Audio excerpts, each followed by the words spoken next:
50 centimes le gobelet en papier, idem pour les assiettes en carton et les fourchettes en bois.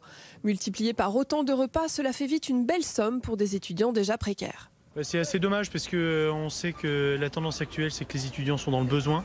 Donc je pense que c'est totalement inapproprié de faire payer les gobelets et les couverts, sachant que parfois des étudiants qui ne peuvent pas s'acheter à manger amènent à manger de chez eux. Et s'ils oublient leurs couverts, ils doivent les payer, donc c'est très compliqué pour beaucoup. C'est sûr qu'a priori, comme ça, c'est une décision qui est un peu difficile à accepter. Je sais que ça va en gêner pas mal, qui aiment bien prendre leur café à la poste, donc ça va devenir forcément quelque chose qui va rentrer en jeu. C'est un prix, quoi. C'est sûr que ça fera réfléchir à deux fois avant de prendre un café ou n'importe quelle autre boisson. Et c'est justement l'objectif du Crous, que les étudiants anticipent et viennent avec leurs propres couverts. Car au 1er janvier 2023, il sera interdit à tous les établissements de restauration de fournir du matériel jetable. On veut véritablement une incitation de tous nos usagers à venir avec du réemployable, puisque de toute façon, nous y serons obligés. Donc ils ont le choix. Soit ils viennent avec leur propre matériel, et auquel cas, il n'y a rien qui leur est facturé que le prix de la denrée.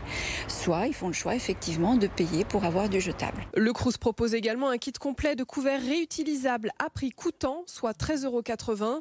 Mais pour le syndicat UNEF, ce n'est pas aux étudiants de payer. Sous couvert d'une démarche écologique, le Crous met en place des mesures qui précarisent les étudiants, alors même que c'est quand même le seul service public qui est destiné à lutter contre la précarité étudiante et pouvoir permettre aux étudiants de bénéficier d'une tarification sociale et d'avoir justement une restauration à bas coût. En 2021, ce sont 23 tonnes de jetables que le Crous a mis à la poubelle.